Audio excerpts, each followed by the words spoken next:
Yesu alobaki na mikolo ekoya Boko moyo basa kuli mingi alokuta Bakoya koteya sena kombo na Yesu Anana zambe bondi mabanguta Yesu alobaki na mikolo ekoya Bino boko moyo basa kuli mingi alokuta Bakoya koteya sena kombo na Yesu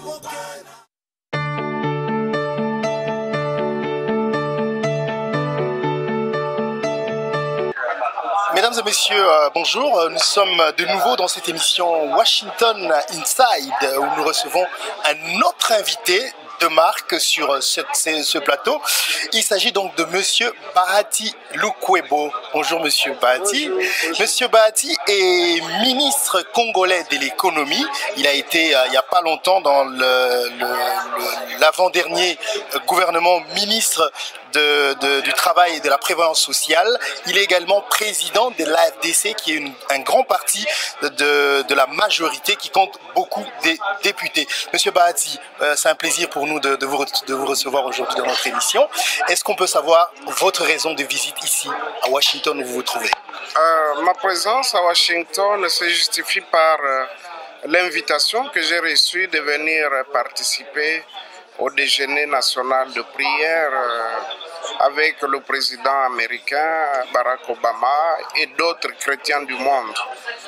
J'en ai profité bien sûr pour rencontrer la communauté ici présente, mais également les membres de mon parti politique AFDC qui sont dans la diaspora américaine.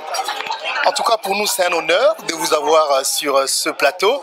Nous allons parler de l'actualité qui en ce moment est dominée par l'organisation des élections présidentielles et le dialogue prôné par le président Joseph Kabila. Est-ce qu'on peut savoir d'entrée des jeux quelle est votre position par rapport à ça?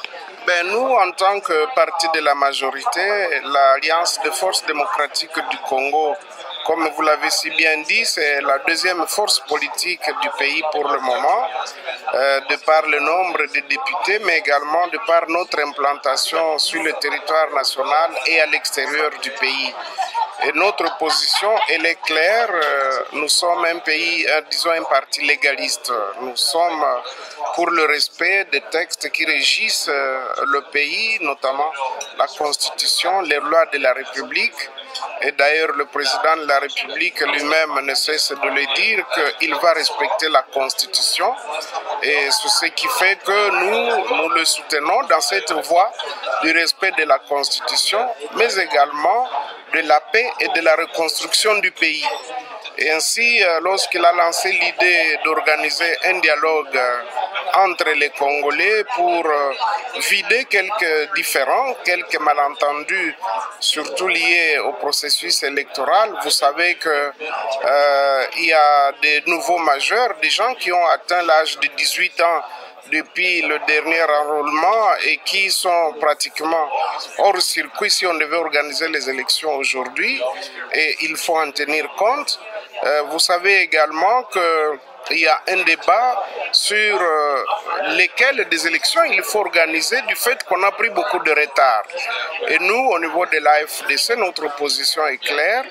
Il faut à tout prix organiser les élections provinciales qui permettront d'élire des députés provinciaux qui, à leur tour, éliront les gouverneurs de province et les sénateurs. Mais deuxièmement, il faut organiser de manière couplée l'élection présidentielle et les élections des députés nationaux, donc les élections législatives. Et je crois qu'avec un peu de bonne volonté, on peut y parvenir. C'est vrai qu'il se pose des problèmes de finances, il se pose des problèmes de sécurité ou de sécurisation du processus, mais je crois que s'il y a de la bonne volonté de part et d'autre, on peut résoudre ces problèmes de financement et de sécurisation.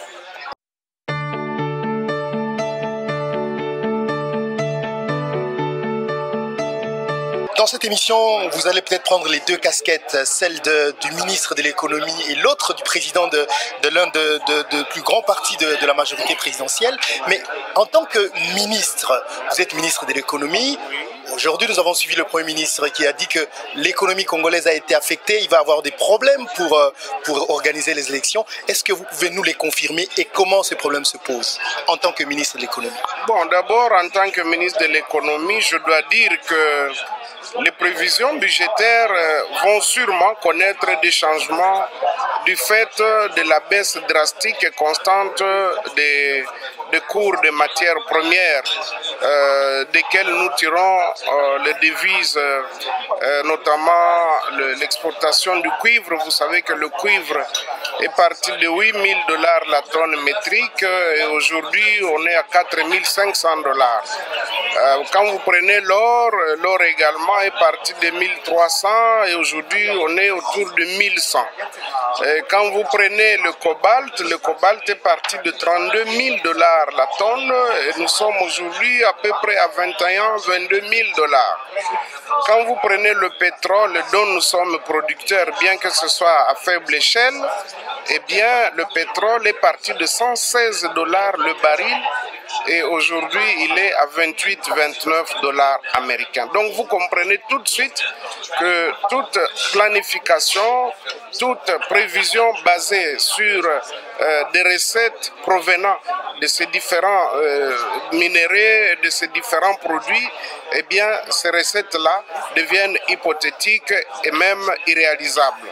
D'où il faut nécessairement réviser, il faut avoir ce qu'on appelle un collectif budgétaire pour être beaucoup plus réaliste, ne pas compter sur des recettes hypothétiques. Et lorsqu'on baisse les recettes, il faut nécessairement dans les mêmes proportions baisser les dépenses. Or, vous savez déjà, nous fonctionnons à l'étroit, un pays aussi vaste avec un faible budget, il faut l'avouer, 9 milliards de $, c'est trop peu pour un pays de 2 345 000 km², pour un pays de près de 80 millions d'habitants, pour un pays qui souffre du manque d'infrastructures et pour un pays dont l'administration doit être redynamisée parce qu'au lieu que l'administration soit une administration de production, une administration dynamique et de développement, ça devient une administration budgétivore et qui ne contribue d'ailleurs pas à la production dès lors que près de la moitié sont des gens qui devaient être remis à la retraite. Ainsi donc, pour revenir de manière beaucoup plus précise à votre question, il est évident que des problèmes financiers vont se poser, des problèmes budgétaires se posent déjà. Et donc, il faut réduire les dépenses. Et quand nous parlons de dépenses, c'est aussi les dépenses liées à l'organisation des élections. Mais comme je l'ai dit, s'il y a la bonne volonté, il y a quand même, s'il y a des signaux clairs, on peut obtenir un appui, peut-être même des partenaires extérieurs pour pouvoir augmenter le budget, disons, compléter le budget qui serait disponible pour les élections de manière à bien les organiser. Mais on dit également que gérer, c'est prévoir. Vous avez consommé les 4 années des 5 prévues dans les budgets. Oui. Est-ce que ces prévisions ne peuvent pas financer ne fût-ce que les élections présidentielles et législatives aux dates indiquées? Bon, écoutez, nous avons toujours prévu, mais vous savez, gérer un État, ce n'est pas une mince affaire. Hein? Il faut déjà se réjouir que malgré toutes les difficultés que nous avons rencontrées, notamment des guerres et tout ça, on a pu quand même tenir le cap d'une économie stable. Tous les agrégats macroéconomiques sont au vert. Quand vous regardez la croissance économique en 2014, elle a atteint le point de 9,5%, ce qui est déjà au-dessus de la moyenne africaine qui, elle, se situe à 3,8%. Quand vous prenez la moyenne américaine, elle est aux alentours de 3%. La moyenne européenne, elle est aux alentours de 2%. La Chine, qui généralement avait une grande croissance, elle est descendue à 8%. Donc vous comprenez que réaliser une croissance économique de 9,5% dans un contexte comme le nôtre, c'est un effort appréciable. Mais je dois dire qu'il n'y a pas que la croissance économique, il y a la stabilité de la monnaie. Vous savez qu'au jour d'aujourd'hui, ça fait 4-5 ans que la monnaie nationale est stable. Donc, elle oscille autour de 900 et 950 francs congolais le dollar américain pendant 5 ans, ce qui ne s'est jamais observé dans le passé. Vous savez que pour la première fois, au mois de janvier, les indices de prix ont démontré que les prix, par exemple, des produits essentiels et des denrées alimentaires, au mois de janvier, les prix ont baissé au lieu qu'on connaisse une inflation, une augmentation comme d'habitude. Et sans oublier que pour ce qui est de notre inflation, l'inflation s'est clôturée en 2015 à moins de 1%, donc 0,8%. Mais quand vous donnez ces chiffres-là, oui, monsieur le ministre, ça fait rêver, mais le peuple, disons mieux, le petit peuple ne sent pas les retombées de ce que vous êtes en train d'avancer. C'est des chiffres qui ne se trouvent que sur papier ou dans vos bureaux. Ce n'est pas sur papier. Hein. Vous savez que c'est dommage que les gens oublient très vite. Hein. Bon, quand vous passez aujourd'hui, vous voyez les infrastructures qu'on a réalisées. On les a réalisées grâce à cette croissance économique. Vous avez de belles routes aujourd'hui. Les gens ne mangent pas des routes, Excellence. Ils ne mangent pas des routes, mais ils ont besoin des routes pour évacuer la production. Parce que si la production n'est pas évacuée vers le consommateur, on ne mangera pas non plus. Et vous avez l'éclairage. L'éclairage contribue à la sécurité et au confort de la vie humaine. Vous avez des hôpitaux qu'on a construits, modernisés, des écoles qu'on a construites, modernisées. Tout cela, c'est parce qu'effectivement, les gens ont tendance justement à voir seulement l'augmentation quantitative, mais ils ne voient pas l'augmentation qualitative. Si vous prenez seulement l'exemple du transport, vous êtes de la RDC, vous savez qu'il fut un moment où attraper un taxi ou même un transport en public était un casse-tête, mais d'aujourd'hui, c'est quelque chose d'oublié avec le transport public organisé avec Transco et les autres. Et donc, au jour d'aujourd'hui, vous comprenez qu'il y a un apport significatif et c'est ça qui justifie l'étude menée par le Programme des Nations Unies pour le développement, le PNUD, qui a coté la RDC à plus de 11 points positifs dans l'indice de développement humain. Donc, je crois qu'il faut, c'est un processus. C'est vrai que nous ne pouvons pas dire qu'on a réalisé ce qu'on voulait faire. Ce qu'on veut faire, c'est un idéal et nous allons continuer à fournir ces efforts-là. Et c'est pour cette raison que la politique de mon ministère de l'économie nationale, c'est la diversification de l'économie nationale. Pourquoi? Parce que nous voulons viser les secteurs qui atteignent et qui concernent, qui touchent directement au vécu quotidien de la population. Par exemple, l'agriculture. Vous savez que l'agriculture emploie plus de 70%, 70% de la population. Donc quand vous développez des projets dans l'agriculture, automatiquement tout le monde voit les retombées de manière physique. Parce que les retombées que vous attendez, ce sont des retombées physiques. On les verra quand finalement? Non, tout est en programme. Nous sommes en train de voir comment faire certifier nos réserves pétrolières, nos réserves gazifères, nos réserves minières, de manière à ce que les retombées financières nous permettent d'investir dans l'administration publique. Parce que sans administration, tous nos efforts risquent d'être vains. Il faut nécessairement redynamiser l'administration, il faut redimensionner, il faut établir des critères et il faut arriver à payer convenablement les agents et fonctionnaires de l'État pour qu'ils participent au développement. Ça, c'est un volet. Le deuxième, il faut investir dans les infrastructures. Sans route, on ne peut rien. Parlant des richesses de la République démocratique du Congo, il y a une matière première qui fait couler beaucoup d'encre. Il s'agit donc du coltan.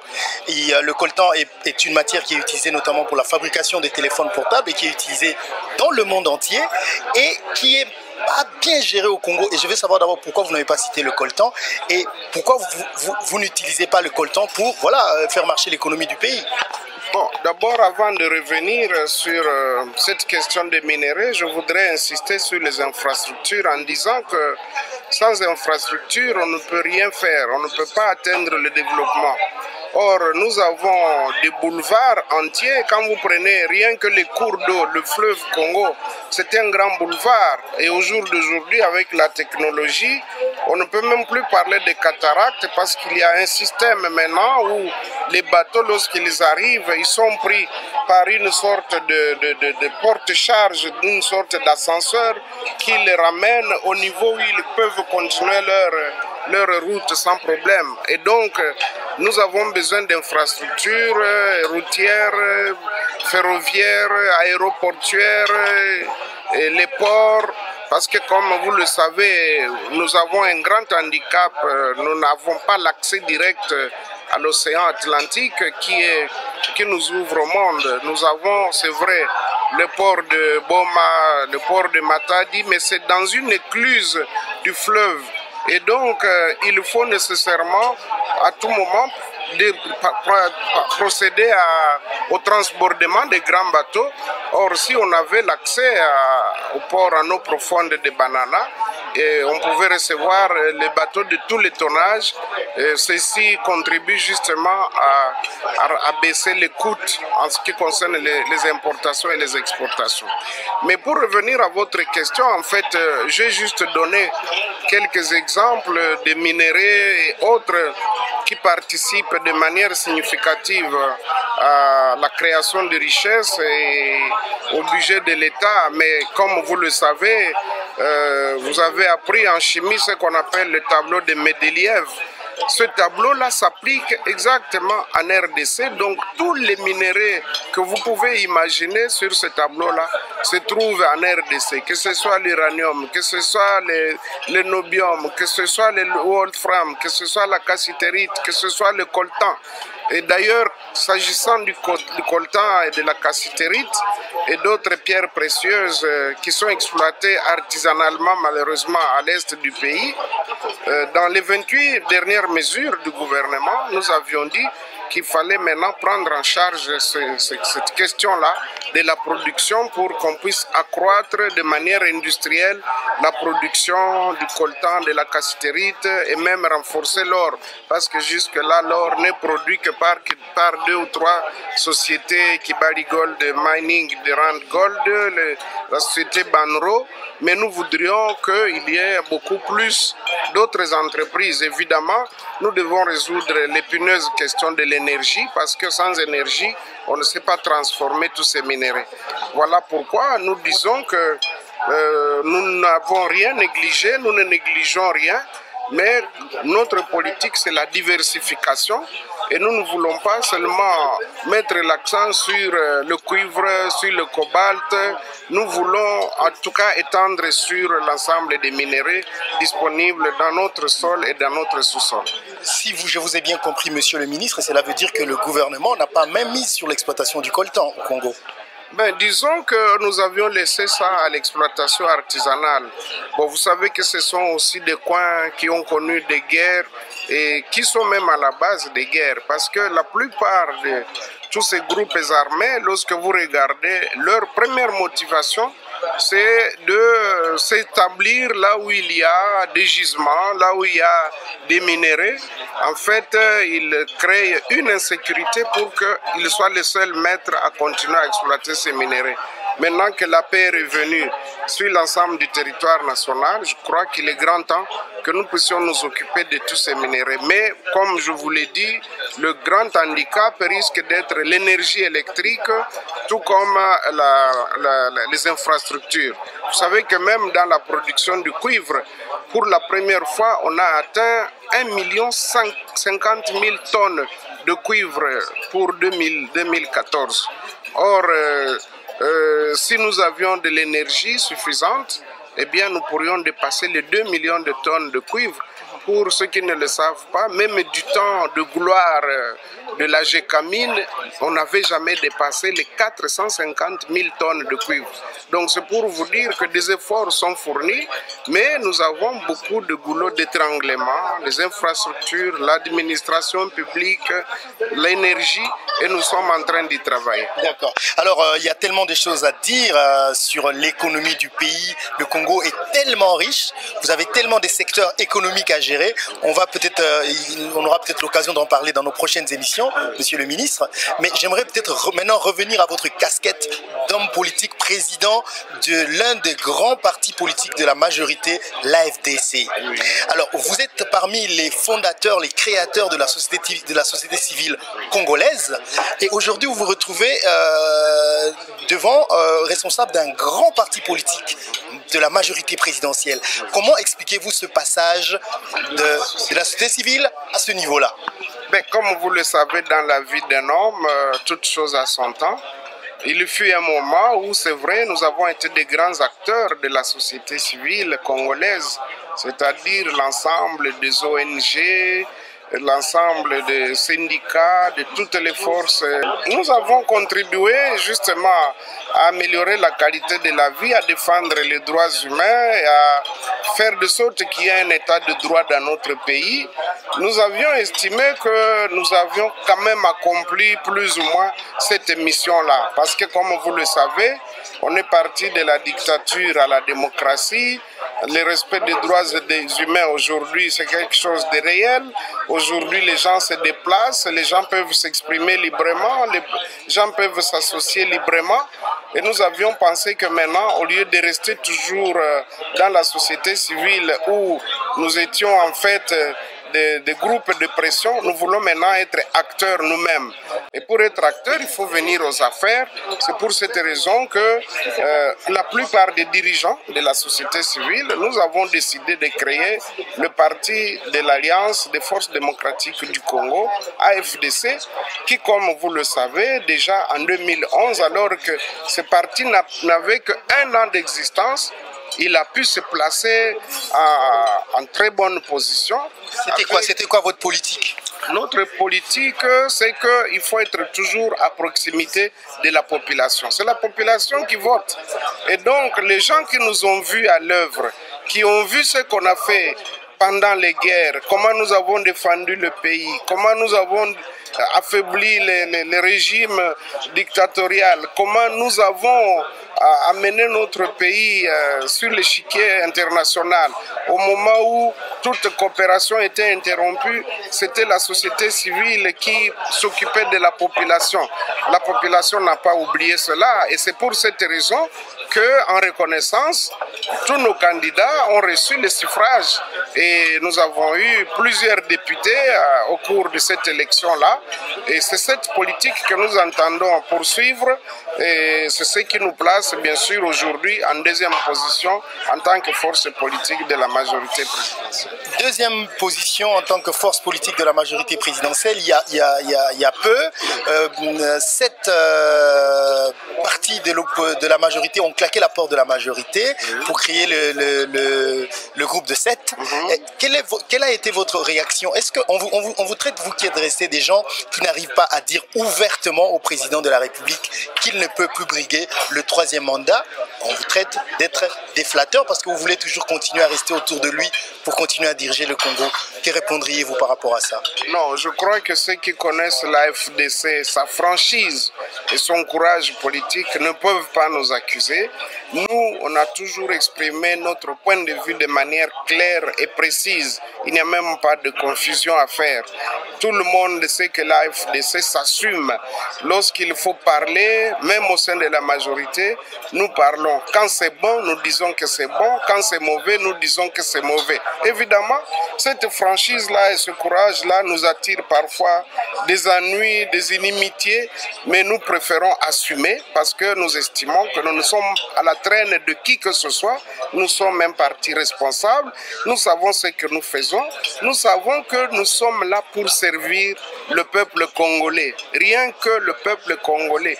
Voir où sont ses intérêts. Voir comment améliorer son mode de vie et que nous puissions casser ce contraste d'un pays potentiellement riche mais qui en réalité est pauvre.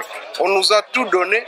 Vous vous imaginez, avec 80 millions d'hectares de terre, avec la deuxième forêt africaine, avec le deuxième fleuve du monde, poissonneux, avec beaucoup d'eau et de cours et de lacs, avec le climat, avec tout ce qu'il y a, avec des hommes et des femmes capables de travailler. nous ne pouvons pas présenter le visage d'un pays pauvre. C'est inexplicable.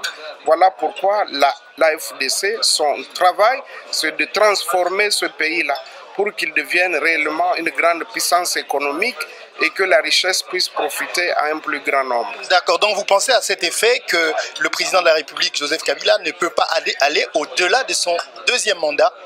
Je vais vous référer à ce que lui-même a dit. Il a toujours dit... Nous savons ce qu'il a dit, mais nous voudrions savoir ce que vous pensez en tant que parti politique. Nous, en tant qu'AFDC, nous sommes un pays légaliste. Nous respectons aussi la Constitution et les lois de la République.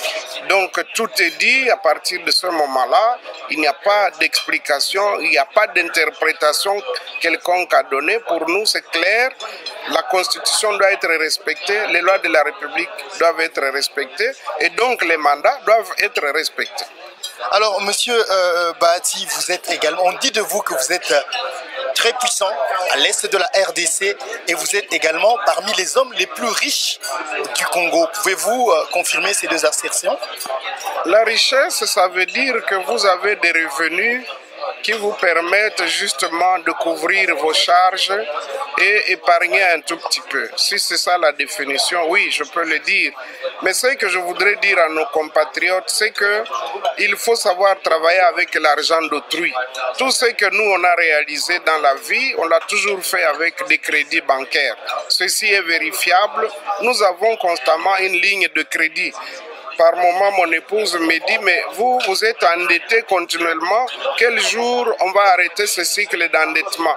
Moi, je lui réponds toujours, c'est grâce à l'endettement que nous arrivons à accroître notre patrimoine. Ce qui est important, c'est qu'à un moment donné, on puisse établir un bilan en se disant, par rapport à nos dettes, qu'est-ce que nous avons comme avoir? Et si nos avoirs sont supérieurs aux dettes, c'est l'essentiel. Voilà pourquoi je dis, moi, je ne peux pas laisser les affaires de côté. J'ai toujours travaillé dans l'agriculture, dans l'élevage, dans les transports, dans les services. Et maintenant, on est un peu dans l'industrie.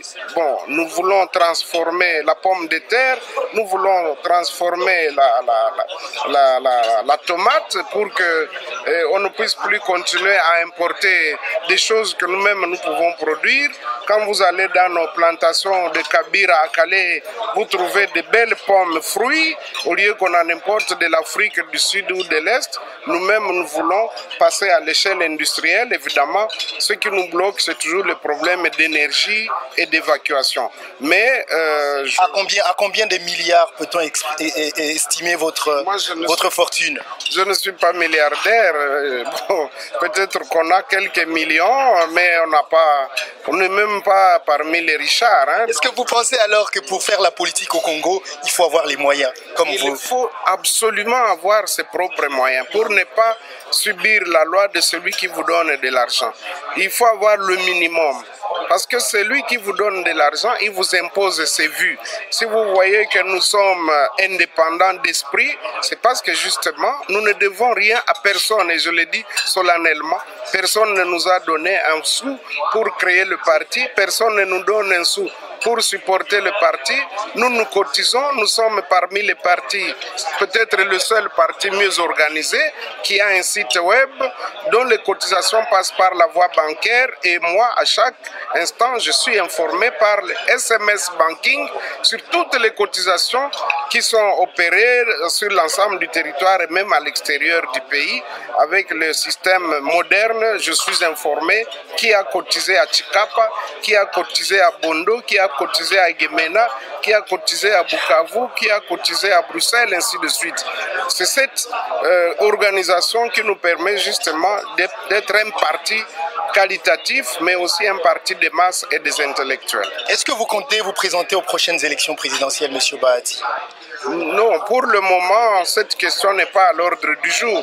Comme vous le savez, nous sommes dans une famille politique où il y a une discipline. Pour le moment, nous n'avons qu'un seul chef, c'est le chef de l'État qui est en train de consommer son mandat. Je crois que cette question pourra être posée au sein de la majorité présidentielle au moment opportun. Est-ce que vous pensez que le président Joseph Kabila partira au mois de décembre 2016? Je ne répondrai à cette question parce que, comme vous le savez, il faut organiser les élections. Le président cède la place à un président élu. Et c'est pour cette raison que nous nous battons pour que les élections aient lieu de manière à ce qu'il y ait alternance. Monsieur Bahati, ça a été un grand plaisir de vous avoir sur notre plateau. Peut-être que vous avez un mot à dire à toute la diaspora congolaise qui vous regarde en ce moment. Ce que je voudrais dire à la diaspora congolaise et en particulier à la diaspora de l'AFDC, parce que j'ai vu qu'il y a beaucoup de comités qui se sont constitués ici et là, toute l'Europe, l'Australie et ainsi de suite. Ce que je voudrais dire, c'est que nous devons nous ressaisir. Il n'est pas normal que nous puissions continuer à être classés parmi les pays pauvres. Nous ne méritons pas ce qualificatif, nous ne méritons pas ce sort-là. Nous avons tout avec nous. Il faut que nous puissions juste faire travailler l'intelligence. Nous devons nous ouvrir au monde. Ceux qui ont l'expertise, ceux qui ont la technologie, ceux qui ont l'intelligence économique, nous devons nous marier avec eux. Nous devons faire un mixage qui permettra à ce qu'eux ils gagnent et nous aussi on gagne. Et je vous dis, c'est en termes de milliards, lorsqu'on commencera à transformer réellement nos ressources qui sont énormes et qui sont inquantifiables, eh bien, vous verrez que le pays va être le pays le plus fréquenté, le plus sollicité du monde. C'est ça mon rêve, pour que les gens se disputent, se mettent au portillon de nos ambassades pour solliciter des visas pour venir investir en République démocratique du Congo, où par ailleurs nous avons déjà tout libéralisé, les assurances, le marché de l'électricité, nous avons adhéré à des conventions internationales pour garantir les différents commerciaux, c'est-à-dire que quand il y a un différend commercial, on n'a plus besoin de se référer à la justice congolaise, on peut aller à la MIGA, à la Banque mondiale, on peut se servir de la convention de New York, on peut même aller à l'OADA à Abidjan et ainsi espérer avoir un jugement équitable. Voilà pourquoi je dis à tous de travailler pour attirer les investisseurs, pour venir transformer nos ressources en richesse et que cette richesse puisse profiter à un plus grand nombre. C'est le rêve de l'AFDC, c'est le rêve du professeur Bahati Lukwebo. Je vous remercie, Monsieur Bahati Lukwebo, d'avoir accepté notre invitation. Nous vous souhaitons un bon retour à Kinshasa et on espère vous retrouver très très bientôt ici à Washington. Je vous remercie beaucoup.